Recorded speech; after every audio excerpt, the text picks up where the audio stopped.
Masz otwarty umysł? Interesujesz się światem biznesu, gospodarki, świadomości czy zdrowia? Cenisz sobie nowe kontakty i chcesz poznać wiele osób z podobnymi wartościami? Jeśli tak, to zapraszam Cię na kolejną konferencję dla widzów mojego kanału już 2 grudnia. Wiedza, kontakty, inspiracja, wdzięczność i niesamowita energia. Na tej konferencji nie ma przypadkowych osób. Każdego cechuje niezależne myślenie i ważne wartości takie jak etyka, pracowitość czy pokora. Oprócz nas wystąpi kilku prelegentów znanych z wywiadów na kanale, ale to zdradzimy Wam za jakiś czas. Weź udział już teraz i zarezerwuj miejsce w najniższej cenie. Link poniżej. Byłem jak taki narkoman, nie tak ćpałem rozwój osobisty. Dzisiaj też jest problem w tym, że ludzie nie mają przyjaciół. Przychodzą jakieś traumatyczne momenty, gdzie coś ci po prostu w głowie pęka. Bo najgorsze, co może być, to jak ta druga osoba, która z tobą jest, w ciebie nie wierzy i jeszcze ci podcina skrzydła. Miałem problem, i to też wynikało z mojej niskiej samooceny, z proszeniem ludzi o pomoc. Ty w tym internecie byłeś od zawsze. Co robić, jak ci nie idzie? Byłem przekonany, że to świat się kończy. Ale czy to zawsze wynika z winy przedsiębiorcy? Zdecydowałem się na terapię, chodziłem przez rok. Na pewno nie poleciała na kasę, bo wtedy jej nie miałem. I jeździłem tiko. Ten to umie marketing zrobić, nie? Mówiłem, że jest dobry, jest dobry. Jeszcze się nie rozkręcił. Żyjemy w, myślę, fajnym kraju, bardzo niedocenionym, a ktoś zostaje gwiazdą na YouTubie albo w sporcie czy coś i tym ludziom odwala, nie? Oby ten vibe został ze mną do końca życia, nie? Czy chcesz być zającem czy żółwiem? Czemu nie tygrysem, nie? To czemu pan tego prezentu, tego uczucia pozbawia innych ludzi?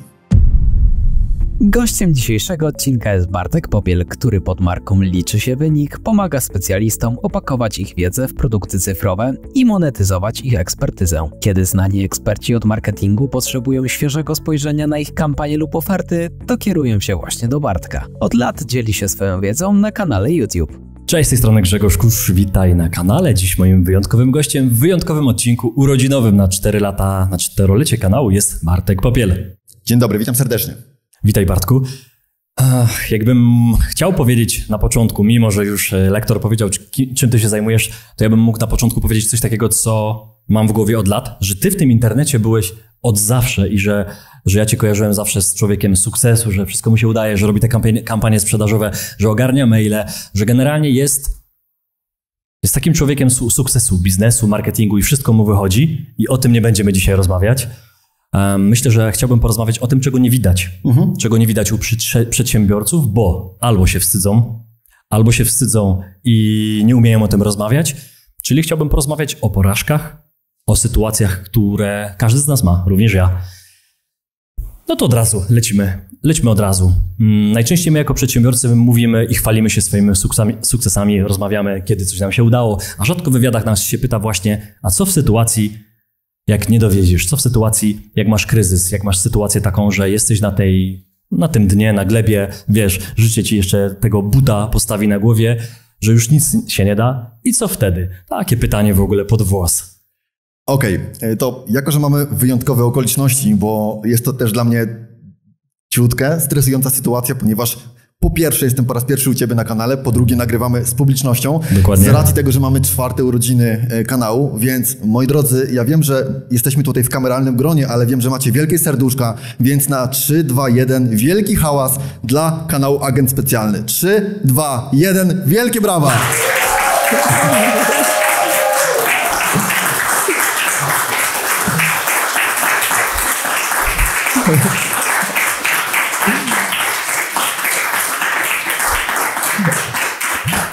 Ten to umie marketing zrobić, nie? Mówiłem, że jest dobry, jest dobry.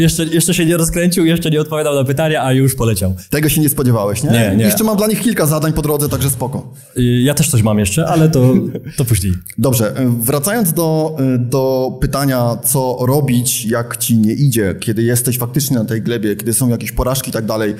Ja nie chcę, pamiętam, że jak uzgadnialiśmy tą tematykę, to ja od razu też wam przekazałem, że nie chcę wchodzić w taki ton moralizatorski na zasadzie tak, teraz trzeba robić, tylko chcę pokazać swoją perspektywę. Swoją drogę perspektywę. Jak ja sobie z tym radzę, nie? Bo to jest, myślę, że takie też bardzo istotne. Natomiast co kto z tego weźmie, to jest inna para kaloszy. Ja o tyle mam to szczęście, że przez tą swoją drogę w internecie, tak jak powiedziałeś, no tam kojarzyłeś mnie od zawsze, bo faktycznie kursy online robię od 2011 roku, więc można powiedzieć, że jestem trochę dinozaurem na tej scenie i robiłem kursy online, zanim to było modne. Natomiast o tyle miałem dosyć taką komfortową sytuację, że ja zawsze byłem transparentny też na swoim blogu. W sensie też opisywałem, jak coś poszło dobrze, ale opisywałem też różnego rodzaju potknięcia. Może PR-owo to nie było najlepsze, ale to mi też dawało taki luz, nie? Że gdzieś było to ujście. Natomiast to nie jest tak, że takie rzeczy się nie zdarzają. Zdarzają się każdemu bezwzględnie przedsiębiorcy, że coś idzie nie tak. Albo czasami jest tak, że wiesz, wyjdzie ci coś super i cieszysz się z tego, potem masz lekkie potknięcie, ale to, jak ty przeżywasz to potknięcie, jest nieproporcjonalne do tego, co się naprawdę wydarzyło. Podam ci prosty przykład. Mieliśmy przedsprzedaż naszego takiego produktu pod koniec marca i mamy to zapisane w Excelu, oczywiście wszystkie tabeleczki i tak dalej i mówiliśmy sobie, dobra, jeżeli w przedsprzedaży, bez inwestycji w jakieś tam reklamy i tak dalej sprzedamy 150 sztuk, to będzie spoko, bo to będzie na pokrycie po prostu produkcji tego kursu. I sprzedaliśmy 380. Coś poszło nie tak, nie? No i oczywiście wow, fajnie, radość i tak dalej. No ale potem była tak, produkcja kursu, po drodze zrobiliśmy remont i tak dalej i zaplanowaliśmy sobie kolejną kampanię. Teraz ona się odbyła na przełomie czerwca i lipca.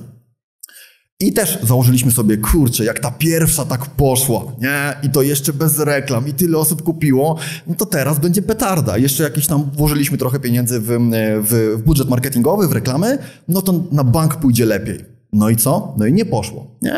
Tak naprawdę sprzedaliśmy poniżej swojego progu minimum i masz takie, o nie, jak to się wydarzyło. I tylko znowu, wiesz, ten smutek jest tak naprawdę, mówię, nieproporcjonalny do tego, co się realnie wydarzyło, bo wtedy jak sprzedaliśmy prawie razy 3, to ja się nie cieszyłem 3 razy bardziej, nie? Od tych 150. No fajnie, że więcej, no i po prostu spoko. Ale no taka jest prawda, że wiesz, że te porażki, które my mamy na tej drodze, no ty jesteś długo w biznesie, ja tak samo, bo wcześniej działałem w biznesie nieruchomościowym i tam też miałeś różnego rodzaju perypetie i z lokatorami, i z mieszkaniami. No i tam pewnie można było o tym napisać książkę i to nie jedną, nie? Tak. O różnego rodzaju przygodach.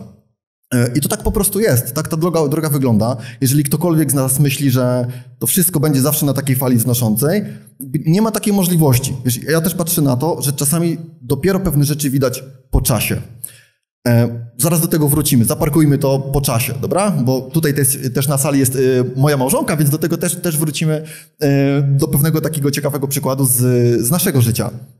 Ponieważ zobacz, często jest tak, że mówi się, bo ktoś odniósł porażkę tam biznesową, nie wiem, wpadł w długi, ma teraz do spłacenia mnóstwo pieniędzy, musi zwolnić ludzi i tak dalej. Ale czy to zawsze wynika z winy przedsiębiorcy?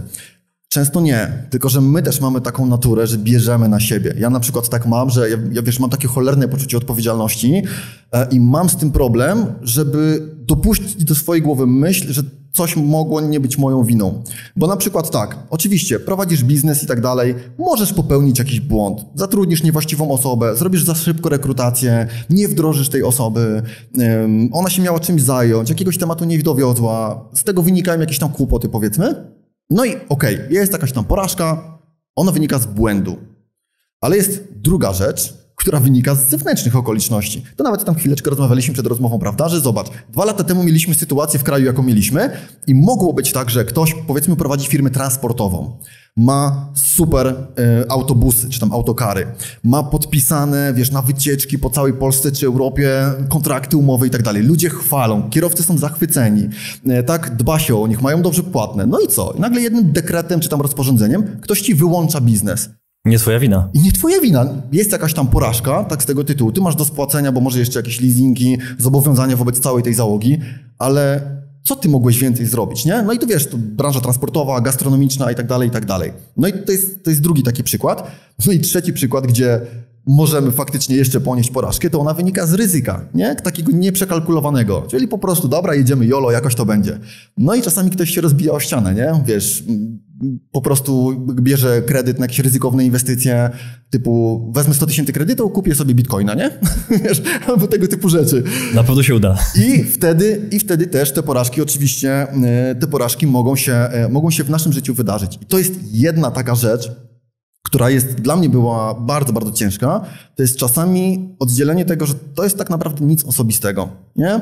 Że okej, jest jakaś porażka, one były mniejsze i większe i tak to się po prostu dzieje. Ale to, co mówię, że wrócimy do tematu, który chciałem zaparkować, tak. To ja w życiu miałem kilka takich historii, że ja nie widziałem od razu tego szczęścia, które wynika z porażki, znaczy w danym momencie to był dla mnie dramat, nie? A dopiero mija miesiąc, 2, 3, pół roku, rok i jesteś przeszczęśliwy, że to się w ogóle w twoim życiu wydarzyło. Prosty przykład. Jeszcze zanim włączyliśmy nagrywanie, wspomnieliśmy o tym, że ja kiedyś tańczyłem breakdance. No i wiesz, tańczyłem breakdance z kolegami, jeździliśmy na pokazy, ludzie klaszczą, dziewczyny piszczą, w ogóle o, super, nie? Tańczysz breaka, jest super. No i była taka sytuacja, ja skakałem w dal na WF-ie, ostatnia klasa gimnazjum i tak skoczyłem, że tam, gdzie był ten dołek, gdzie wszyscy skakali, to był ten taki piach wyrobiony i ja się uparłem, bo już był dzwonek, że my już mieliśmy kończyć ten WF, ja się uparłem, że nie, teraz moja kolej, jeszcze ja chcę oddać trzecią próbę. No i skoczyłem ciutkę za daleko, zrobiłem rekord szkoły, ale skręciłem kolano, bardzo poważnie. Zerwane więzadło krzyżowe, pogotowie i tak dalej. No i wycięło mnie to, wiesz, całkowicie z tańca. Na tamten moment załamka. Dla mnie świat się zawalił, nie? Po prostu świat się zawalił i tak dalej. Później jakieś, wiesz, bieganie, siłownia, maratony i tak dalej. Ale minęło chyba kilkanaście lat. My już wtedy wynajmowaliśmy z Olą dom w takiej miejscowości Grojec pod Alwernią i przyjechali moi koledzy, z którymi kiedyś tańczyłem i oni mówią, kurczę, bo wiesz, no już tam mamy po 30 parę lat, trzeba szukać czegoś innego, nie? Czy byś nam coś podpowiedział, Bartek, bo ty już działasz w tym internecie, my mamy takie i takie pomysły i tak dalej. Kurczę, nie? Nie mieściło mi się to w głowie. Ja mówię, no wiecie, bo chłopaki, naprawdę, wiesz, nie chcę rzucać nazwiskami, ale oni później tam tańczyli w Mam Talent, w You Can Dance, jakieś wyjazdy zagraniczne, byli w telewizji, więc jak widziałem w telewizji, to mi się serducho, wiesz, po prostu krajało, łzy do oczu cisnęły, nie, że kurczę, może mógłbym być tam z nimi, ale mija jakiś czas i oni przyjeżdżają do ciebie się pytać, co robić, nie, bo jakaś ta fala wznosząca się skończyła. Ja mówię, no bo chłopaki, mi tak było przykro, jak ja tam was widziałem w telewizji, nie, że wy tańczycie, a mnie tam to wycięło. I oni mówią, Bartek, dziękuj Bogu, że tak się stało, nie? Bo mówi, zobacz, wynajmujesz duży dom, masz rodzinę, tu już fajnie firma rozkręcona i tak dalej, a my dopiero z tym wszystkim musimy startować. I to było takie, wiesz, otrzeźwiające, nie? Inny taki przypadek, trochę osobisty, ale też była taka sytuacja, że byłem kiedyś z dziewczyną, wielka miłość i tak dalej. No i się rozstaliśmy. No i oczywiście było mi bardzo smutno, przykro i tak dalej. Tak? Wtedy studiowaliśmy razem z Olą na jednym kierunku, no ale fajna koleżanka, wiedziałem, że Ola ma chłopaka, więc wiesz, jesteśmy daleko, nie? Poszliśmy kiedyś z całą grupą gdzieś na jakieś spotkanie i pamiętam, że gdzieś kątem ucha usłyszałem, że chyba Ola już jest wolna. Nie? O, fajnie. Tak. Ola potwierdza. I tak się zaczęło, wiesz, nasza znajomość. Mówię, no to dobra, skoro Ola już jest wolna, no to wiesz, to mówi fajnie, to podbijamy. No i z dzisiejszej perspektywy, to wiesz, to do tej dziewczyny, z którą byłem wcześniej, to powinienem lecieć z wielkim bukietem kwiatów i jej podziękować za to, nie? Tylko mówię, są takie sytuacje, że nie widzimy tego od razu, że coś takiego się wydarzy. No przypuszczam, że w twoich sytuacjach było podobnie, bo mówiłeś też, no, wielokrotnie i tu na kanale, i o zadłużeniu, i o jakichś rzeczach. Tak. I na tamten moment to było, nie no, masakra, nie? Ale jak na to patrzysz dzisiaj? A dzisiaj patrzę, że to było błogosławieństwo, tak to można nazwać, czyli ta porażka była takim prezentem zapakowanym w taki papier, który był podpisany porażka. Ja go tak odbierałem, ale dzisiaj jak ten prezent otworzył, to faktycznie te zmiany, które się podziały w moim życiu, czy prywatnym, czy zawodowym, czy biznesowym, czy mentalnościowym, w każdym, bo na każdym etapie miałem porażki na tamten moment i byłem przekonany, że to świat się kończy. Dosłownie, że to świat się kończy. Samobójczych myśli nie miałem. Znam bardzo dużo ludzi, którzy mają, nie tylko mieli, ale mają. To jest bardzo trudny temat w kontekście również porażek, jakichś takich sytuacji życiowych.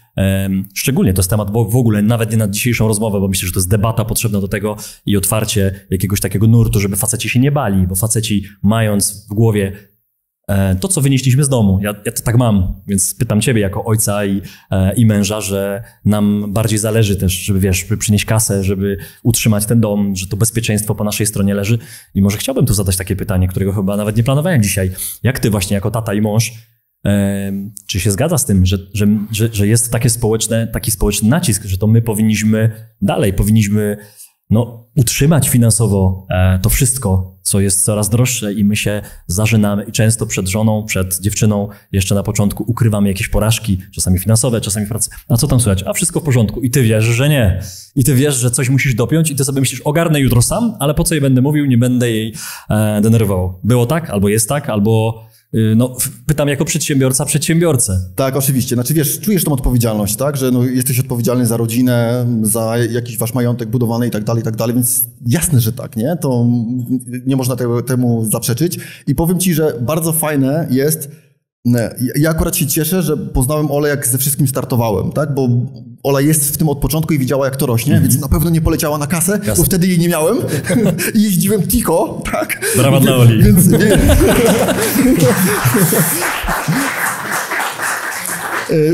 Więc na furę też nie poleciała, tak? Natomiast nawet był taki moment, gdzie to ona była głową finansową naszej rodziny, bo już mieszkaliśmy na swoim, ale zawsze wiesz, chyba najgorsze, co może być, to jak ta druga osoba, która z tobą jest, w ciebie nie wierzy i jeszcze ci podcina skrzydła. Być może pewnie też wiele takich słyszałeś rozmów i tak dalej. U nas nigdy tego nie było, nie? Zawsze było to, że dobra, dasz radę i tak dalej, nie? I wiesz, no i faktycznie, jak nie masz takiego oparcia jeszcze w takiej osobie, no, z którą jesteś pod jednym dachem, no to jest bardzo ciężko. Natomiast wiesz, to, że my jako faceci jesteśmy wyzuci z emocji, nie potrafimy sobie z tym radzić, nie potrafimy ich uzewnętrznić w żaden sposób, no to jest dramatyczne. No nikt nas tego nie uczy. Wiesz, to zawsze słyszymy od dzieciaka. Chłopaki nie płaczą, nie masz się, zachowujesz się jak baba i tak dalej, i tak dalej. No i to później, wiesz, jest gdzieś przekazywane z pokolenia na pokolenie. No i przychodzą jakieś traumatyczne momenty, gdzie coś ci po prostu w głowie pęka, nie? Takie, wiesz, to nawet już później nie trzeba wiele. I ktoś mówi, ale przecież nic takiego się nie wydarzyło, a tu nagle chłop się załamał. Ale wiesz, to się tam gdzieś wszystko pod kopułą zbierało i jak nie masz takiego ujścia, nie masz takiego filtra, nie? No to jest problem. I często to może być tak, że tak jak powiedziałeś, żonie, dziewczynie, partnerce, nie chcesz mówić, bo nie chcesz kogoś zarzucać swoimi kłopotami. Dzisiaj też jest problem w tym, że ludzie nie mają przyjaciół, nie? I prawdopodobnie też się z tym spotykasz. Ja na przykład jak swego czasu prowadziłem bloga, on był bardziej w takim kierunku trochę rozwoju osobistego, produktywności. Ja dostawałem mnóstwo maili od ludzi, gdzie oni tak trochę się chcieli wyżalić, tak, bo wiesz, widzą cię codziennie na komputerze, czytają twoje artykuły, to ty dla nich jesteś jak kumpel, to tobie się mogę zwierzyć, nie? I mówię, matko jedyna, to jest nieprawdopodobne, że ludzie do jakiegoś randomowego typa z internetu opisują swoje życie, nie? I to jest mega ciężkie. Mówię, to czy oni... Ale zbudowałeś to zaufanie i ten czas z nimi spędzałeś, no bo pisałeś im artykuły w oparciu o to, co oni potrzebują. No bo najpierw robiłeś ankietę, co potrzebujecie, co wam mam napisać. Ja to pamiętam. Była ankieta, były odpowiedzi, ja też odpowiadałem i później tworzone były treści konkretnie pod to, no bo powiedziałeś sobie tak, logiczne to było, po co ja mam tworzyć treści, które mi się wydają wartościowe. Oni mi mówią, że wartościową treścią jest zupełnie coś innego, więc ja im stworzę taką treść, którą oni chcą czytać i faktycznie czytali. Bo ty w tamtych czasach, dzisiaj również, chociaż blogi są już mniej popularne niż kiedyś. Wtedy byłeś, nie wiem jakie miałeś liczby, ale miałeś tysiące, jakieś dziesiątki tysięcy ludzi dziennie na blogu. Tak. Czyli mnóstwo osób, które, być może ty byłeś ich przyjacielem. No i chciałbym zapytać o to w tym kontekście, bo mówię, że jest wielu facetów, którzy mają ten problem, nie mówią żonie czy najbliższej rodzinie o tych problemach i gdzieś potrzebują ujścia, tej kanalizacji, tej energii, tego wygadania się, wyżalenia się, czasami się wypłakania. Jak ty sobie z tym radzisz albo radziłeś? No bo też takie przejścia miałeś. Oj, wchodzimy na grząski grunt. Okej, wiesz co?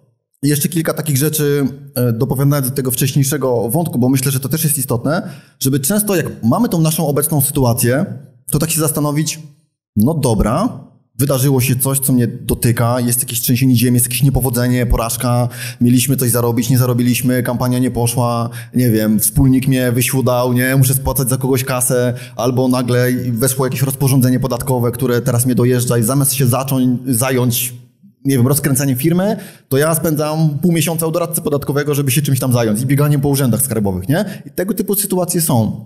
Tylko że powiem ci, że przez ileś takich rzeczy, które w życiu mamy, nie wiem, ja sobie robię trochę taki katalog w głowie tych momentów, nie? Dlatego tak łatwo mi było przytoczyć, wiesz, tam i tą sytuację naszego związku i z kolanem. Takich historii było mnóstwo, gdzie wiesz, na pierwszy rzut oka to się wydawała jakaś tragedia, a potem było super i fajnie sobie takie coś robić taki katalog takich rzeczy, bo później jak się coś dzieje, no dobra, ale już przeżyłem to i z tego wyszedłem, już przeżyłem to i z tego wyszedłem, jeszcze się wydarzyło to i to.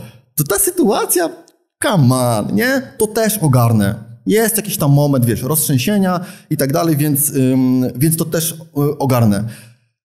I wiadomo, że jesteśmy w jakimś takim cięższym momencie, natomiast chyba gdzieś trzeba szybko się pozbyć z głowy też takiego biadolenia. W sensie, wiesz, narzekanie nic nie da, nie? Ja wiem, że teraz, kurczę, nie chcę, żeby to brzmiało jak jakiś, wiesz, pseudo-coaching czy coś takiego, no ale taka jest prawda, nie? Bo nawet patrz, idę na przystanek, powiedzmy, że chciałem gdzieś jechać jakimś autobusem. Dobiegam na ten przystanek i ten autobus mi odjeżdża, nie? Odjechał mi dosłownie sprzed nosa. Można przeklinać u ciebie na kanale? tak? I ty jesteś tam cały w nerwach i mówisz, bany, nie zaczekałeś na mnie i tam wiązankę na tego kierowcy. Czy on po ciebie wróci? czy on po ciebie wróci, bo ty se ponarzekasz? No nie. Więc teraz wiesz, okej, dobra, był upust tych emocji, co ja mogę z tym zrobić? Nie wiem, taksa, zadzwonić po kolegę, może zaraz jedzie jakiś busik, może na stopa kogoś złapie, wiesz, żeby gdzieś to musi być, wiadomo, że to jest te nerwy i emocje i tak dalej, ale to, co polecam, to żeby, nie wiem, jak najszybciej przejść do szukania, co ja mogę z tym zrobić. I powiem ci, że chyba to jest taka moja mocna strona też, nie? Że bardzo szybko, jak się coś dzieje, to mówię, okej, stało się, to jest jakoś tam trudne, jakoś to przeżywam, no, ale teraz coś trzeba z tym zrobić. Wracając do tematu, który poruszyłeś wcześniej. Tego trudniejszego. Miałeś czas, żeby przemyśleć. Tak, z tyłu głowy, wiesz, RAM pracował. Były takie tematy, z którymi nie umiałem sobie poradzić, nie? Tak po prostu. Wiesz, nie potrafiłem sobie z tym poradzić. Na przykład taka sytuacja była, powiem wam, że jak tam były te wszystkie zawirowania pandemiczne i tak dalej, to nie, ale na przykład w zeszłym roku, jak 24 lutego, nie? I że tutaj jakieś wojska, wojna, coś tam. Mówię, ja pierniczy, co się dzieje. I ja bardzo rzadko oglądam telewizję, w sensie mam jakiś taki tam detoks informacyjny, ale wtedy jakoś wsiąkłem, nie? Tak, wiesz, odświeżałem w internecie, sam nie wiem czemu. I to powodowało u mnie jakieś takie stany lękowe, że ja się zacząłem trochę bać o firmę, a co my zrobimy, a czy warto być tu, a może gdzieś trzeba wyjeżdżać i taki, wiesz, i szyjesz filmy, zamiast się skupić na tym, co możesz zrobić tu i teraz. No i wiesz, to powiem o tym chyba pierwszy raz publicznie, tak? Ale jakby zdecydowałem się na terapię, chodziłem przez rok i uważam, że to była bardzo dobra decyzja. Trudna, ale bardzo dobra, bo dostawałem, wiesz, takie pytania, gdzie po prostu szok, nie? I dotarliśmy też do takich momentów, wybacz, ale to rozumiem. Ciężka sprawa. Znaczy, jeszcze gdzieś to we mnie, wiesz, buzuje. Aczkolwiek jeżeli ktoś z was rozważa, to naprawdę polecam. Tylko może ja miałem szczęście, bo akurat od razu trafiłem na dosyć dobrą terapeutkę. Bo na przykład u mnie też było tak, że ja siebie definiowałem, Grzegorz, przez wyniki.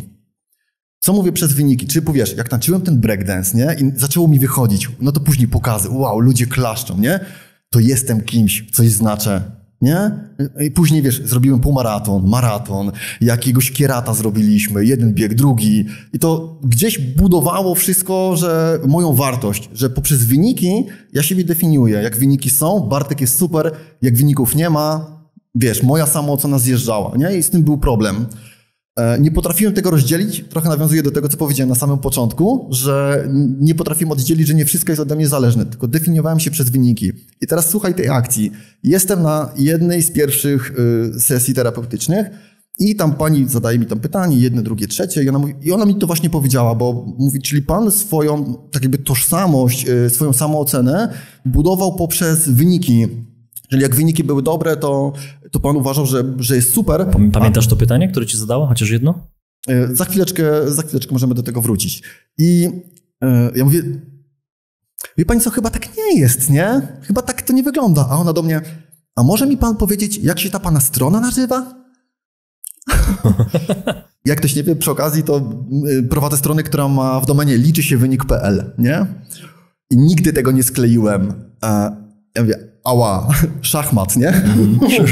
Szybko poszło. Szybko poszło, ale właśnie, wiesz, to były tego typu rzeczy. Znaczy, wiesz co, tam konkretne pytania to było właśnie na przykład, jak ja się czułem w momentach, kiedy odnosiłem jakiś tam sukces, jakie emocje mi wtedy towarzyszyły, a co myślałem o sobie, tak, w momentach, kiedy coś było gorzej. Czy ja po prostu mówiłem, że ta sytuacja jest jakaś, czy ja wjeżdżałem na siebie, no i tam, wiesz, jakby drążyliśmy dalej, z czego to może wynikać i tak dalej, i na tym gdzieś to się wszystko nadbudowywało. No i niestety nad tym pracowaliśmy, że jesteś wartościowy taki, jaki jesteś, nie? Ty nie musisz nic nikomu udowadniać. Oczywiście fajnie, jak odnosisz, wiesz, jakieś tam sukcesy biznesowe i tak dalej, ale to jest normalne i każdy ci to powie, że po prostu na tej drodze są jakieś tam potknięcia, i definiowanie się przez to może być bardzo, bardzo trudne. Tak? Więc powolutku gdzieś, wiesz, odkrywaliśmy kolejne jakieś skorupki, to wszystko gdzieś pękało. Natomiast proces jest domknięty, bardzo fajny i myślę, że to mi też bardzo pomogło. Nawet dzisiaj, jak coś się dzieje, to wiesz, to mówię, okej, coś tam się wydarzyło, ale mówię, ogarniemy, nie? No. Tak, to jest ta taka proaktywna, pozytywna strona przedsiębiorcy, którą ja mam i często dostaję właśnie pytanie w tym kontekście, skąd ja to mam. I myślę, że nie wiem, że jestem szczęściarzem, udało mi się to, może mam trochę inny mindset, może dzieciństwo mi pomogło, że ja dużo szybciej, myślę, niż ty, dostrzegłem to, że autobus odjechał, no to trudno, już go nie wrócę, nie pociągnę za sznurek, nie jestem w stanie go tu przyciągnąć. Uciekł to uciekł. No teraz szukaj, kombinuj, jak pojechać, bo musisz pojechać, nie? No, krzyczenie nic ci nie da. A jak straciłeś kasę i nie da się tego zwrócić, no to musisz zarobić kolejną, więc nie mów, że jesteś, wiesz, beznadziejny i tak dalej, bo często sobie szyjemy w głowie takie informacje, no bo te pieniądze już nie wrócą. Nie musimy sobie dowalać. Już sama strata pieniędzy jest dowaleniem. Jest sytuacją, że po prostu jest gorzej finansowo i no i tak jest. Dziękuję za to, że powiedziałeś o tej terapii, bo... Jeszcze mogę ci coś powiedzieć, bo pytałeś o te pytania. Teraz mi się przypomniało. Możemy jeszcze ten wątek pociągnąć? Myślę, że on jest dosyć istotny. Jak już otworzyłeś tą puszkę Pandory, to lecimy, nie? Natomiast była też taka sytuacja, gdzie a propos właśnie takich rzeczy, które wiesz, praca i tak dalej, jakieś wyniki, niewyniki. I sytuacja była taka, czekajcie, żeby to dobrze opowiedzieć. Sytuacja była taka, gdzie ja miałem problem, i to też wynikało z mojej niskiej samooceny, z proszeniem ludzi o pomoc, nie? Mimo gdzie, wiesz, po prostu miałem problem z proszeniem ludzi o pomoc. Mam mnóstwo fantastycznych znajomych. Mógłbym, wiesz, mam jakiś problem z czymś tam, mógłbym zadzwonić do ciebie, do kogoś tam, wiesz, w telefonie mam pełno numerów, ale przez to, że ja tak siebie definiowałem, uznawałem, że nie. Ja sobie to znajdę sam, nie? Więc kupiłem 3 książki, 4 e-booki, buszowałem po internecie, bo chciałem sam dojść do tego rozwiązania, tak? I to był też taki temat poruszony na terapii, bo to bardzo spowalnia twój rozwój biznesowy, nie? Tam takie wątki też tą panią poruszałem, że mówię, kurczę, ja czasami coś sam rozkminiam i tak dalej. I ta pani się mnie pyta, czemu się pan kogoś po prostu nie zapyta, kto już to ma ogarnięte? Mówię, bo ja to właśnie tak chciałem sam, nie? Żeby coś sobie udowodnić i tak dalej. I teraz wiesz, sytuacja jest bardzo ciekawa, ponieważ mamy klienta, który tego absolutnie nie ma, nie? I on potrafi do mnie pytać, wiesz, uderzać do mnie, pytać o wszystko. I teraz to jest coś takiego, Bartek, a jak ty masz tam zrobiony na stronie to one time offer? Mówię, no tak i tak. A dobra, za chwilę wracam. Ty, zrobiłem, nie? Tak może być? No, może być. A jeszcze mam do ciebie takie pytanie. I on ma codziennie jedno pytanko. Mam takie jedno pytanko i to się tam zawsze rozwija. I wiesz, on mi tak ciągnie za język, tam wiesz, tam sobie gadamy i po jakimś czasie mówię, kurwa, on już mu fakturę powinienem wystawić za te wszystkie tam podpowiedzi, nie? Co jest grane? Natomiast dlaczego ja też chętnie się z nim dzieliłem tą wiedzą? Bo on to wszystko robił. I on się rozwijał w tempie geometrycznym. Prowadzi takiego bloga podróżniczego. No, w każdym razie fenomenalny facet, nie? I wiesz, jego rozwój był niesamowity. Ja mówię, jak ja bym chciał mieć takiego tupetu trochę jak on, nie? Żeby zamiast szukać w tych książkach, czytać coś tam, analizować, rozkminiać sobie to, żeby po prostu do kogoś zadzwonić.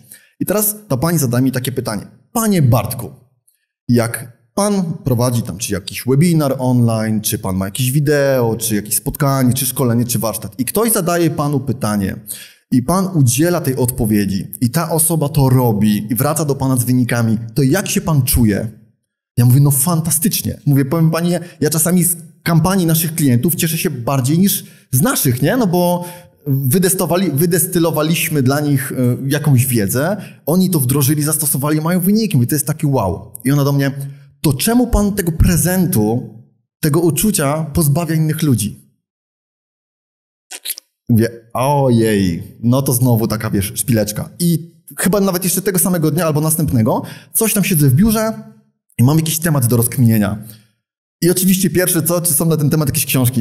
I za chwilę mówię, no, hola. I pamiętam, że akurat to był taki temat, w którym wiedziałem, że bardzo dobrze jest mi w stanie pomóc Marek Piasek, tak? I bo Marek też tam jest lejki marketingowe, to wszystko i tak dalej. Mówię, słuchaj Marek, mam taki temat, nie? Odebrał telefon, mówię, słuchaj, mam do ciebie szybciutką sprawę i tak dalej. Potrzebuję się od ciebie dowiedzieć jedną wskazówkę. Jak to jest dłuższy temat, to mi powiedz, to się kiedyś tam umówimy. Jeżeli uznasz, że to jest tam, wiesz, chętnie się za to rozliczę i tak dalej. Zadaję mu pytanie, Marek mi odpowiada, ja w 2 minuty mam rozwiązany cały temat, nie? Mówię, wow, to jest niesamowite. I to są tego typu rzeczy, wiesz, ja z tego typu rzeczami musiałem się borykać. No oczywiście tam tych sznureczków i powiązań było więcej pod spodem, no ale to są właśnie tego typu rzeczy, które wynikają, wiesz, właśnie z jakiejś niskiej samooceny, że chcesz coś sobie udowodnić, że ty sobie wszystko zrobisz sam. I też oczywiście później, żeby sobie to przypisać, ja to wymyśliłem, ja to ogarnąłem, nie? Nikt mi nie podpowiedział. Tylko po co tak się katować? Zanim zadam ci pytanie, to mogę ci śmiało powiedzieć, żebyś to usłyszał i to się nagra. Jak będziesz miał jakieś pytanie w moim temacie, śmiało możesz dzwonić. Jeśli to ci pomoże, że to wybrzmiało, to możesz. Ja odbieram telefony i też miałem takie momenty, że naprawdę ludziom budowałem biznes przez właśnie takie pytania. A miałem też taki okres, że trochę się wstydziłem, no bo jak ja mogę zapytać? Przecież ja jestem uznawany za eksperta, to jak ja mogę zapytać? To mnie pytają, nie? To mnie pytają, to mi nie wypada. A jak mnie ktoś pyta kilkanaście razy w ciągu miesiąca, SMS-em, mailem, jakkolwiek i ja mu odpowiadam i widzę, że on po jakimś czasie stosuje i ma biznes, a ja za to nic nie dostałem jeszcze i mówię, kurde, fakturę powinienem. No. Więc to jest analogiczna sytuacja. To jest z wzajemnością. To teraz lecę z pytaniem, które bardzo lubię. Trochę spróbuję je odkręcić w twoim kierunku, bo zapytam o wdzięczność, która pomaga w takich sytuacjach, bo u mnie to zadziałało. I jak u ciebie działa wdzięczność? Czy ona w ogóle występuje? Czy ona jest? Jeśli tak, to pod jaką postacią? Wiesz co, był taki czas, gdzie ja sobie rano prowadziłem taki dzienniczek wdzięczności, ale zauważyłem, że się zaczynam powtarzać, nie? Typu, że tam za co jestem teraz wdzięczny? O, świeci słońce, fajnie, mam nogi, mam oczy i tak dalej, nie? Jutro też ale w takich rzeczach, nawet w takich trudnych momentach, też się nad tym zastanawiam, typu na przykład, o kurczę, bo tam coś tam nam nie poszło, nie? Ale to znaczy, że masz firmę i ona jest tam jakoś ogarnięta, nie? Znaczy wiesz, jesteś każdą taką rzecz, którą sobie wrzucasz jakoś na głowę, jesteś w stanie pozytywnie odbić, że na przykład, o jacie, bo tutaj widzę na koncie, że coś tam mamy większe koszty niż przychody, nie? Czy coś takiego. Tutaj to Dawid pewnie tam wszystkie takie tematy dobrze zna, nie? Dobry adres. Gdzie ludzie nawet nie kontrolują tego, że wydają więcej niż mają przychodów. Natomiast, wiesz, kwestia jest tego, że widzę to, mam komputer, nie? To już w ogóle fajnie, tak? Właśnie tak jak powiedziałem, mam oczy, mogę to zobaczyć i mogę też coś z tym zrobić, nie? Więc to nie jest też tak, że ja to jakoś regularnie prowadzę sobie. Tak jak mówię, kiedyś sobie to zapisywałem, za co jestem wdzięczny. Mało tego, nawet przez jakiś czas mieliśmy w domu taki mały rytuał, że tam wybijała 20 i sobie tak podsumowaliśmy, ja, moja żona i córeczka, 3 rzeczy, które się dzisiaj fajne wydarzyły. Super. Myślę, że do tego warto wrócić, bo to było takie, wiesz, fajne, bo czasami masz taki dzień, gdzie tak wszystko cię dojeżdża, nie? Jesteś taki zmęczony, ale musisz znaleźć, choćby nawet na siłę, 3 rzeczy, które były dzisiaj fajne. A pani w sklepie była dzisiaj tam taka bardzo miła, tam w warzywniaku, nie? A druga rzecz, no to dostałem fajnego maila od klienta i normalnie byś nie zarejestrował tego, bo ta cała mgła, wiesz, przytłacza wszystko, a nagle musisz wyłuskać te takie 3 momenty, takie perełki, które się gdzieś pojawiły, takie promyki słońca, no i to już lepiej się idzie spać. Ola, to już macie plany na wieczór dzisiaj, także będzie się działo. Dobra, troszkę się zagalopowaliśmy, ale dobrze nam szło, więc czasu nam zeszło więcej niż planowaliśmy, a nie powiedziałem tego na początku. Ty wspomniałeś, że dzisiaj to będzie połączone, że tutaj mamy trochę rozmowy, a przed nami mamy widzów i widownię, która również ma na pewno do ciebie kilka pytań, a czasu nam zostało trochę mniej, więc teraz myślę, że to jest dobry moment, abyśmy mikrofon oddali w publiczność i zadali pierwsze pytanie. Czy ja mogę powiedzieć jeszcze tylko 2 rzeczy i oddaję wam mikrofon? Jasne.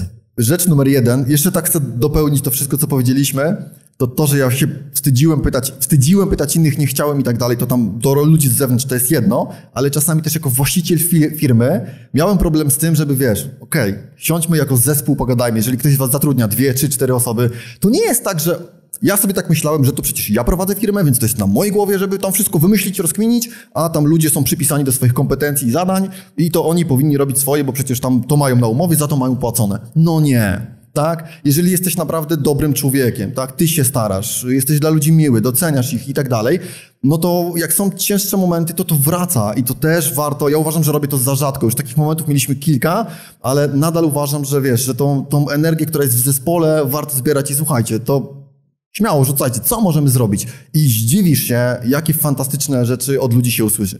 Wiem, tu potwierdzam, wiem, bo mamy naradę od wielu już, od długiego czasu, naradę zespołu i uczę się, często się uczę po takich naradach i wychodzą, to nie jest kwestia tylko taka, że to jest burza mózgów, że rzucamy nowe pomysły, bo pomysłów zawsze można rzucać, ale co dalej z realizacją, co z gaszeniem jakichś starych pożarów, czy naprawieniem tego, co jest do naprawienia, więc to jest co innego. Spotkanie burza mózgów to jest co innego niż spotkanie takie sprawdzające, podsumowujące, co robimy dobrze, pochwalenie się, troszkę też nagrodzenie się i stwierdzenie, że okej, mamy jakieś sukcesy, to nagrodźmy się, troszkę pocelebrujmy, bo to jest ważne, że nie tylko siadamy, tak jak w korporacji, sprzedaliśmy dobrze, fajnie, to podsumowujmy, dajmy sobie podwyżkę i teraz idźmy większy cel. No nie, to nie o to chodzi. I faktycznie potwierdzam, że ludzie mają świetne pomysły i warto im zaufać. Tak, i to był ten pierwszy temat, a drugi temat, który uważam, że bardzo mi pomaga radzić sobie z takimi rzeczami, to jest też kwestia mojego stanu umysłu. I tu trochę nawiązuję do osoby, która siedziała wcześniej na tym krześle, czyli do Iwony, ale naprawdę dbanie o swoje zdrowie jest cholernie ważne, tak? Ja zawsze coś robiłem. Wcześniej ten taniec, później bieganie, jakaś siłownia i tak dalej. Teraz tam czasami rano pobiegam, a jak nie pobiegam, to sobie pójdę przynajmniej rano na dłuższy spacer, żeby mnie złapało to słoneczko, które tam się budzi. Pozdrawiamy Sebastiana Kielichowskiego, tak i tak dalej, więc tam wieczorkiem też te okulary, żeby mi się lepiej spało, wiesz, wszystkie te rzeczy. Staram się też o to dbać. To ma pioruńskie znaczenie w tym, jak ty sobie później radzisz, jak cię coś dojeżdża, nie? Jak jesteś wyspany, jesteś dobrze odżywiony, pijesz wodę, wiesz, ja nie mówię o jakichś cudach, to są czasami tak proste rzeczy. Ale podstawy, o których mówiła Iwona. Ale one absolutnie pomagają w takich trudnych momentach, żeby wiesz, dobra, lecimy, nie? Ogarniemy. To jest tak proste, że często tego nie robimy, bo uznajemy, że to jest za proste, żeby miało spektakularny efekt.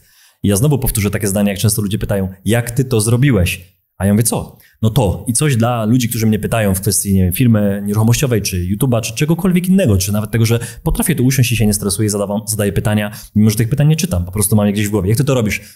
No robię zwykłe rzeczy, tylko przez długi czas. I później się tworzą nieprawdopodobne rzeczy dla kogoś, dla takiego widza, obserwatora, który cię pyta. Ja również zapytałbym takiego Roberta Lewandowskiego. Robert, jak ty to robisz, że ty strzelasz 5 bramek w Borussii, że ostatnio z przewrotki, a on mówi, no normalnie trenuję, tylko że trenuję przez ostatnie 20 lat, czy 25. Nie chodziłem na imprezę, jak chodziłem, to wychodziłem o 22, bo o 7 miałem mecz. Nie piłem alkoholu albo piłem, wiesz, 1 piwo, a nie 10 piw i to jest ta różnica, czyli robiłem normalne rzeczy, ale nieprawdopodobnie długo i później jest efekt. Myślę, że to jest ten czas. Jesteśmy rozgrzani, szczególnie ty jesteś rozgrzany, także sala jest twoja. Widzę już pierwszego chętnego. Rafał, mikrofon jest twój.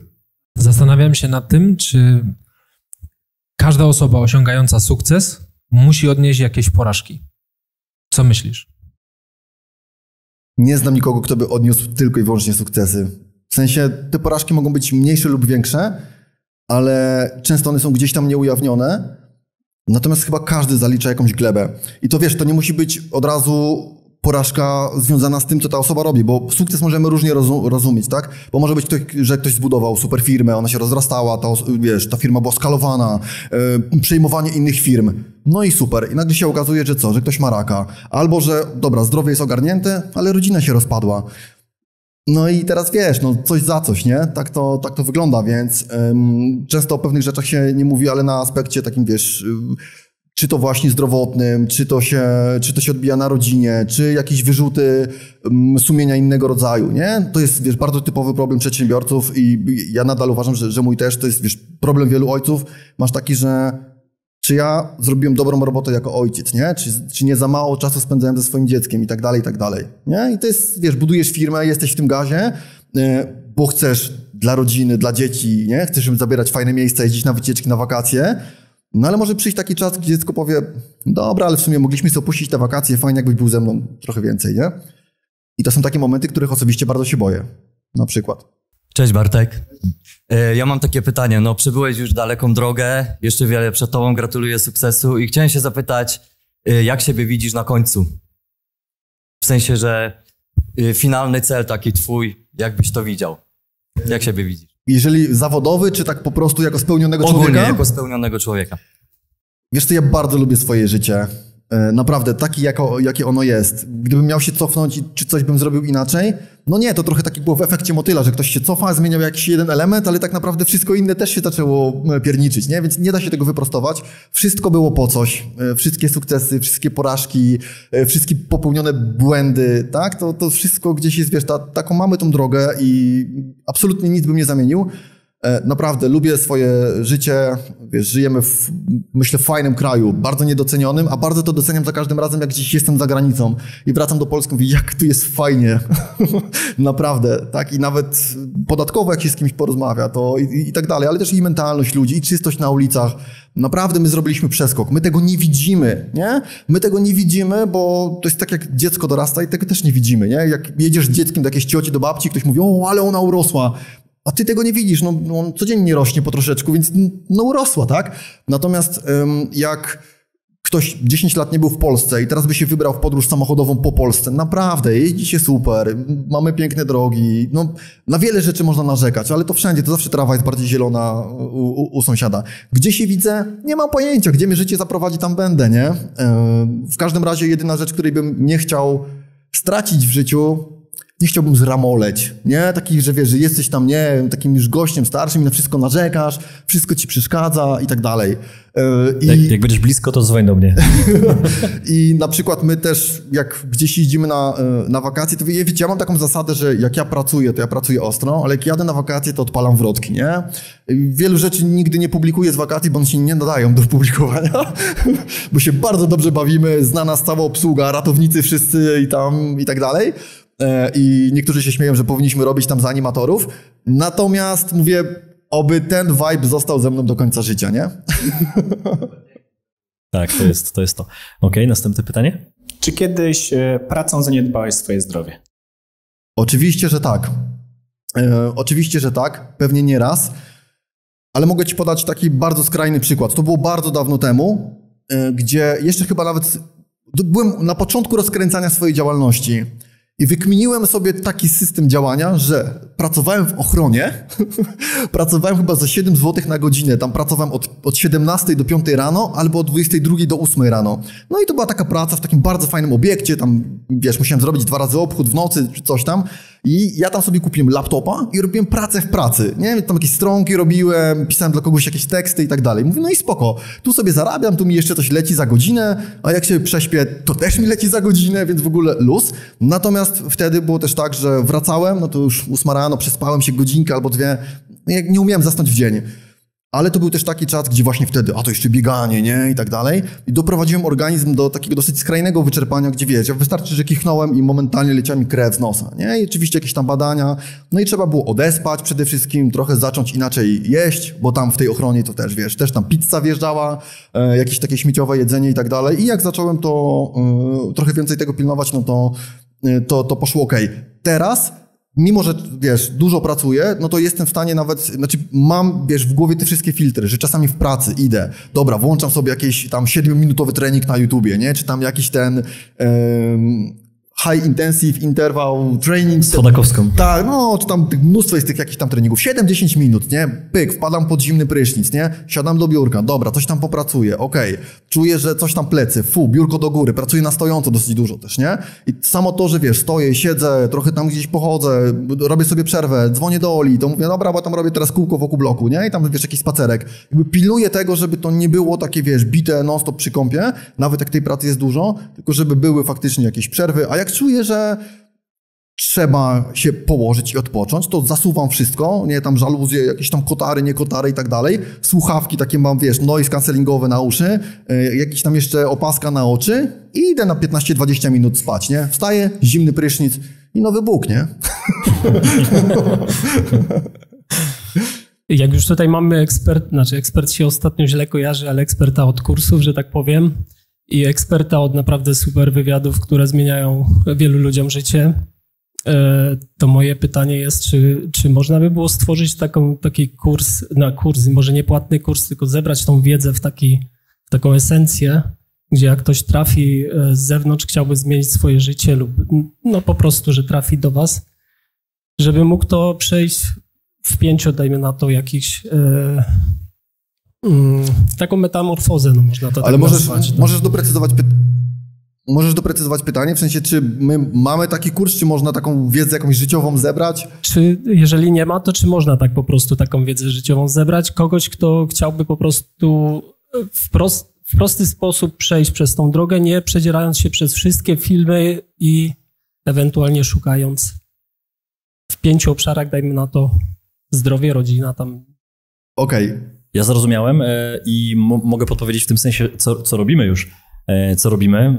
Rozwiązaniem na pewno finansowym, a finanse wpływają na wiele kwestii, czyli na przykład na zdrowie, na relacje, no bo wiemy, że najczęściej ludzie się kłócą i rozwodzą też przez finanse lub najczęściej ich brak. Więc rozwiązaniem z naszej strony, ze strony kanału jest metamorfoza finansowa. Metamorfoza finansowa, czyli taki nawet można powiedzieć nurt, taki ruch społeczny, który my tworzymy, czyli hashtag nie wstydzę się finansów, czyli ściągamy ten problem w ogóle chęci rozmowy o finansach i idziemy naprawdę z czymś takim, co wierzymy, że zmieni polskie domy, polskie gospodarstwa, że naprawdę ludzie będą o tym rozmawiać na ulicach. Ostatnio, jak rozmawialiśmy z jednym chłopakiem, to on powiedział, że chciałby, żeby co drugi poznaniak miał taką zmianę, także naprawdę będzie się dużo działo. Cała platforma związana ze zmianą finansową, a myślę, że od pieniędzy się wiele zadziewa zaczyna. Ja kiedyś pamiętam, jak miałem problemy finansowe i biedę w domu, to uważałem, że pieniądze nie są ważne. Że nie mogę o pieniądzach mówić, że nie mogę za nimi biegać, bo to inne obszary u mnie nie działają. U mnie wszystko nie działało, bo nie było pieniędzy na te obszary. Nie było jedzenia, nie było zdrowia, nie było wakacji, nie było rozwoju osobistego. Nawet do szkolenia nie mogłem jechać, bo nie było pieniędzy. Także wiesz, wszystko się opierało o pieniądze, a ja te pieniądze odpychałem, bo myślałem, że o pieniądzach nie wolno rozmawiać. Dlaczego? Bo w domu tak było. Także z naszej strony z kanału jest takie rozwiązanie, które już działa, a Bartek jakby możemy podziałać. Bartek nam w ogóle pomaga marketingowo, on tego się nie przyznał, nam pomaga marketingowo, żeby nasze działania dochodziły do jak największej ilości ludzi. Także Adam jest u nas szefem marketingu, a Bartek ostatnio nam mocno pomógł w tym i się nie przyznał wcale. Ale teraz zobaczcie, wiesz co, dotknę tego tematu, ponieważ ja uważam, że to już jest. Tylko teraz my na przykład często to robimy w firmie, że rozpisujesz sobie jakieś rzeczy, tak? Powiedzmy, że tak. U nas w firmie, zaraz wrócę do tego twojego pytania, tylko chcę ci pokazać, bo to będzie dobra analogia. Mamy tak, ludzie się zapisują na newsletter, my mamy jakąś produkcję, tak, przecież produkujemy kursy, jest jakaś obsługa klienta, mamy jakieś grupy, nie grupy, tak, jeszcze jest jakieś, trzeba zrobić reklamy, trzeba zrobić jakieś webinary i tak dalej. Masz tam te wszystkie obszary. Jak się tak zastanowisz, gdyby wszystkie inne obszary zostawić nietknięte, ale zmiana którego jednego z nich spowoduje, że wszystko się zmieni, nie? Na przykład, że biznes się podwoi. I na przykład w naszym przypadku teraz, u mnie, tak jak mi ci to miało powiedzieć, czyli jest lista mailingowa, ludzie się zapisują, przychodzą na webinar, kupują albo nie, dostają później newslettery, kupują produkt, jest obsługa klienta i tak dalej. To, co by na przykład, gdybym całej reszty nie tykał, ale podwoiłbym swoją listę mailingową, teraz mamy tam jakieś 38 000 ludzi, gdybym ją podwoił na 70 parę tysięcy, wszystko inne się zmienia, nie? Wiesz, zmiana tego jednego elementu skaluje wszystkie pozostałe. I teraz to, co u ciebie, też bym sobie polecał, wiesz, zrobić ewentualnie, znaczy tak, kurczę, przepraszam, może nie u ciebie, bo tak zapytałeś, czy można by było zrobić taki kurs, nie? Jak najbardziej można na ty jesteśmy. Okej. Wiesz, chodzi mi o to, że ja jestem też zwolennikiem, wiecie czego, takiego bardzo intencjonalnego uczenia się. Bo ja pamiętam, jak wpadłem trochę w sidła rozwoju osobistego, to byłem jak taki narkoman, nie tak, ćpałem rozwój osobisty po prostu, wiesz, czytałeś te książki, wszystkie e-booki, i wiesz, przeczytałem tego tyle i w pewnym momencie ja przeczytałem 200 tych e-booków, to ja już powinienem mieć tam ze 3 zera więcej na koncie, co jest grane, nie? No ale musi być jakaś proporcja pomiędzy czytaniem a wdrażaniem, nie? A wiesz, to uczenie się jest fajne, no bo to niby coś robisz, ale bo się uczysz, tak? Natomiast kwestia jest tego, żeby też wybierać, to który z tych tematów jest teraz dla mnie najistotniejszy do zagospodarowania. No i na przykład uznasz zdrowie. To wycinasz na razie całą resztę, podbudujesz szybko, bo jak się na tym skupisz, no jest słynne powiedzenie, to na czym się skupiasz, to rośnie, tak? I wiesz, jak się na tym skoncentrujesz, szybko tam jesteś w stanie podreperować zdrowie. To teraz co, nie? No na przykład muszę sprawić, żeby tam moja działalność była zyskowna. To co mogę z tym zrobić, żeby zrobić tą działalność, żeby ona była zyskowna, nie? Możesz, wiesz, wpisać w Google, jak podnieść rentowność firmy, jak zwiększyć zyskowność firmy, albo możesz kogoś zapytać, kogo firma jest zyskowna, tak? Co ty możesz zrobić, będziesz szybciej. No, możesz zapytać ChatGPT i tam, wiesz, dzisiaj to łatwo to wszystko. Natomiast ktoś ci mówi, bach, testujesz. Zwiększasz tą zyskowność. Co dalej? No, tu nam się spina, ale teraz przydałoby się to wyskalować. Następny problem się pojawia. Marketing, nie? No to teraz muszę tam podziałać z marketingiem. I skupiasz się na tym marketingu. I powiem wam, że tak wygląda całe to życie. Ja się śmieję. Kiedyś tak to do mnie trafiło. Jak byliśmy z córeczką, nie pamiętam, gdzieś nad morzem byliśmy i wiecie, wrzuca się tą monetę, masz tą taką maczugę i nadupczasz takie wyskakujące żaby, nie? I tak jednej przywalisz, to wyskakuje inna, nie? I tak musisz, wiesz, trzaskać je tam po głowie i ile zdążysz. I tak jest w tym życiu, nie? Pacniesz tu, to załatwisz, to wyskoczy coś innego, musisz pacnąć tam, znowu coś wyskoczy, ale nie da się wszystkich naraz, nie? Więc to jest taka ważna rzecz. Nie musisz mieć jednego kursu, który ci to wszystko załatwi, tylko właśnie takie, wiesz, świadome, intencjonalne zastanowienie się, który obszar teraz trzeba ogarnąć, bo on prawdopodobnie wpłynie na wszystkie inne. Jak tu poprawisz, wiesz, to wąskie gardło się rozwiąże i przeskoczy gdzieś indziej, nie? I wtedy rozwiązujesz jakiś inny temat. No i to jest, wiesz, wiecznie, to gardło, tak zwane wąskie gardło w nomenklaturze biznesowej, to ono zawsze gdzieś przeskakuje. Sprzedaż, marketing, promocja, zyskowność, rentowność, podatki, coś tam jeszcze i to cały czas skacze, no i tak to jest. Więc jednego kursu to może nie ma, ale wiesz, od zdrowia, żywienia, ćwiczeń, finanse, ogarnięcie finansów, budowanie biznesu, rozwój biznesu, skala, wszystko znajdziesz, nie? Tylko po kolei. Odpowiedziałem na twoje pytanie? Dzięki. To jeszcze tak na sam koniec, czyli Bartek, mówisz, liczy się wynik, taką masz tę stronę i mówisz, że teraz już trochę ci to przeszło, zacząłeś inaczej działać. To w tym przypadku, czy teraz działasz, czy będziesz działał tak, że nie wiem, zmniejszasz liczbę, już nie ciśniesz tak na tyle projektów, na tyle wyników, nie wiem, i skoncentrujesz się tylko, nie wiem, na kilku projektach, żeby były jeszcze lepiej jakościowo, czy na przykład wręcz przeciwnie, nie wiem, jeszcze bardziej ciśniesz albo całkowicie idziesz w inne aspekty, czyli w rodzina, podróże, rozwój, a tutaj minimalizujesz po prostu te wyniki. Wiesz co, czemu nie wszystko naraz? To znaczy tak, bo czasami ktoś mówi, że bo tam jest ta słynna bajka Ezopa, czy chcesz być zającem, czy żółwiem? Czemu nie tygrysem, nie? Wjeżdżasz jako trzecie rozwiązanie, które rozwiązuje jedno i drugie. Natomiast kwestia jest taka, że wiesz, to akurat trochę anegdotycznie zabrało, nie? Że tam zabrzmiało, że wiesz, liczy się wynik, no i tam wtedy, że ja się przez to tam definiowałem. Natomiast wiesz, ja uważam, że zawsze te wyniki mimo wszystko, one się gdzieś muszą pojawiać, bo jak nie mierzysz, to co masz z tym zrobić, nie? Więc nawet jak odnosząc się, wiesz, tam do naszej branży marketingowej, zrobisz jakąś kampanię i ona nie wyjdzie, to masz jakiś wynik, nie? Widzisz te dane i z nimi możesz coś zrobić. Okej, wiemy, jakie działania marketingowe zrobiliśmy. To pytanie, czego mogliśmy zrobić więcej? Czego mogliśmy zrobić mniej? Czego nie zrobiliśmy, a powinniśmy zrobić? Albo co zrobiliśmy i możemy to całkiem wypieprzyć, bo to nie przynosi żadnych efektów, nie? To są takie tak zwane 4 pytania na wagę złota, nie? Które możesz sobie zadać. I i wiesz, ten wynik powoduje, że następny może być jeszcze lepszy. Czy wynik zawsze jakiś jest? Tak to nie chodzi, wiesz, ja nigdy tego nie definiowałem, że ten wynik to zawsze musi być super. Nawet jakiś słaby, no to jest ten wynik. Bo zobacz, taka sytuacja trochę, rozmawialiśmy o tej branży finansowej, nie? Więc powiedzmy, że mamy kogoś, kto jest... nie wiem, pomaga ludziom ogarnąć ich finanse czy coś takiego. Albo dobra, twoja branża, nieruchomości, to będzie najprostsze, każdy to wie, o co chodzi. Ktoś się zatrudnia do biura nieruchomości, chce być agentem nieruchomości i tam ma pokazywać mieszkania, kawalerki, domy i tak dalej. Super. No i tak, zatrudniasz się, bo mówisz, proszę pana, ja chcę tu pracować, ja uwielbiam nieruchomości. Ja obejrzałem całego YouTube'a, nie? Po prostu pod nieruchomości to ja obejrzałem całego YouTube'a. Ja ten temat uwielbiam, chcę u was pracować, bo to jest po prostu moja zajawka. Super, gościu, dostajesz pracę. Ktoś tam przeszedł, powiedzmy, wiesz, jakieś wstępne selekcje, przeszedł te testy, pracuje miesiąc, żadna nieruchomość nie sprzedana. Pracuje drugi miesiąc, żadna nieruchomość nie sprzedana. Trzeci miesiąc, znowu nic. No i teraz wiesz, co z tego, że ty kochasz te nieruchomości, nie? Jak twoje wyniki pokazują, że to leży i kwiczy. Więc ostatecznie liczy się wynik, nie? No, ładnie wrócił. Ładnie zaparkował. A jak zrobił reklamę swojego bloga, który jest cały czas bardzo dobry. A w którą stronę to idzie u ciebie?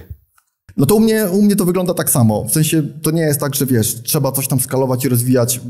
Ja jestem zwolennikiem takiego spokojnego wzrostu. Ja nigdy nie miałem jakiejś dynamicznej skali, wiesz, było jakieś tam parę, wiadomo, jakichś bardziej spektakularnych kampanii.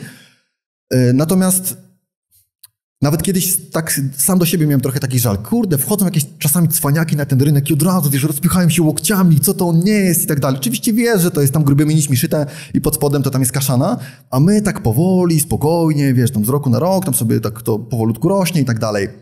Ale ostatnio kiedyś jakoś, nie wiem, nie lubiłem tego, miałem do siebie o to żal, że może gdzieś trzeba było mocniej docisnąć i tak dalej, ale z drugiej strony Czemu? Może taka właśnie jest ta moja droga, jest normalniej, nie wywaliłem się przez to, że jechałem za szybko, nie było żadnego, żadnej spektakularnej klęski. I ostatnio bardzo pięknie powiedział o tym Bartosz Nosiadek u ciebie w programie, gdzie Bartosz powiedział, że tam rozmawialiście o tej sytuacji, gdzie ty pojechałeś do Bartosza zapytać się, jak być szybko inwestorem i tak dalej, tak? I on tam powiedział takie piękne zdanie, że czasami ktoś mógłby być szybko inwestorem, ale mentalność tego człowieka by do tego nie dojrzała. On by ten biznes położył.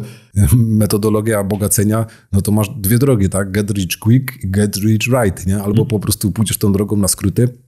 Jeżeli będzie tak duży kompleks i tak duża ambicja, żeby coś innym udowodnić, to weźmiesz tą drogę na skróty i one są, nie?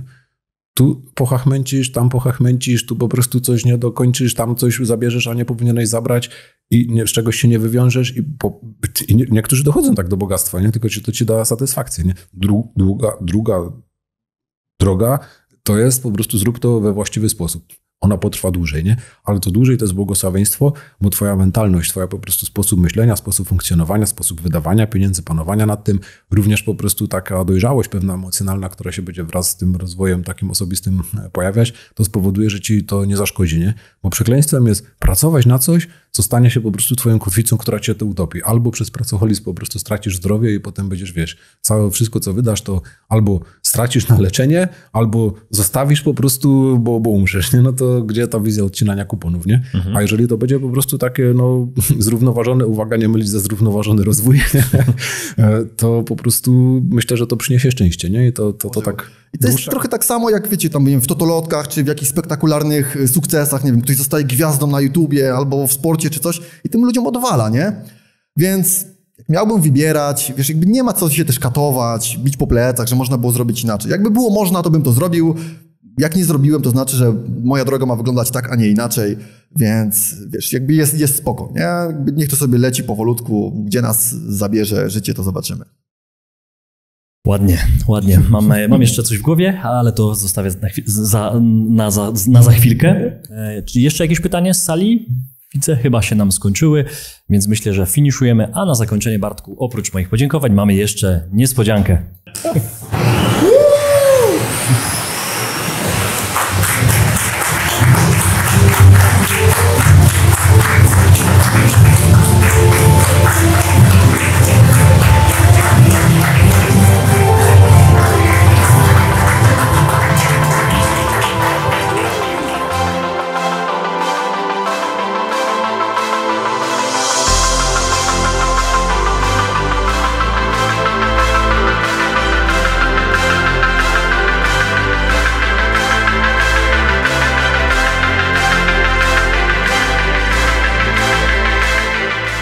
Dziękujemy za obejrzenie tego odcinka. Jeśli Ci się spodobał, nie zapomnij zostawić łapki w górę i subskrypcji, aby nie ominęły Cię nowe filmy. Sprawdź również pozostałe odcinki na kanale lub słuchaj ich w formie podcastu.